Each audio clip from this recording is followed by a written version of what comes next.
Mari saya membayangkan analogi ini.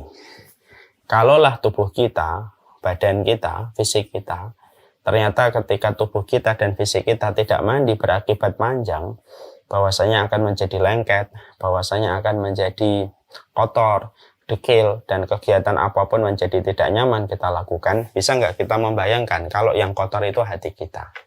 Padahal hati itu adalah raja yang menjadi pemimpin dan komandan dari seluruh anggota tubuh yang lainnya. Itu terletak kepada kondisi hatinya kita.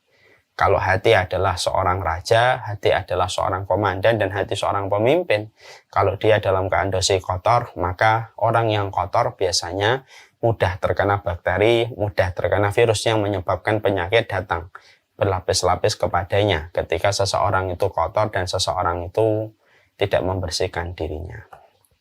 Sama pula dengan hati. Hati ketika tidak pernah diberikan porsi, tidak diberikan prioritas, akhirnya dia menjadi kotor karena tidak pernah disucikan, tidak pernah dibersihkan dengan air ataupun pembersih yang lainnya menyebabkan. Itulah yang menyebabkan tidak berkualitasnya kehidupan kita. Hatiku kalau sudah kotor, saya mungkin akan menjadi overthinking karena mikir ini, karena kondisi hatinya sedang tidak berada pada puncak primanya, sehingga akhirnya yang terpikirkan adalah sesuatu yang tidak bermanfaat. Hati saya kalau apabila kotor tidak bisa memberikan perintah kepada akal untuk berpikir ke depan, tetapi justru akan melakukan sesuatu yang kontraproduktif. Dan berbagai macam perkara negatif akan kita peroleh ketika hati kita keruh dan hati kita kotor. Nah, itulah yang menjadikan kita harus paham.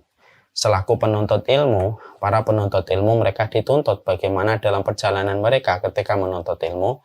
Maka para penuntut ilmu itu dituntut bagaimana para penuntut ilmu bukan hanya fokus membersihkan jasad dan fisiknya, tapi mereka harus membersihkan hatinya, harus membersihkan kalbunya dan jiwanya. Sadar atau tidak sadar, sesungguhnya hati dan kalbu merupakan anggota tubuh yang paling rentan untuk kotor dan keruh dibandingkan anggota tubuh yang lainnya.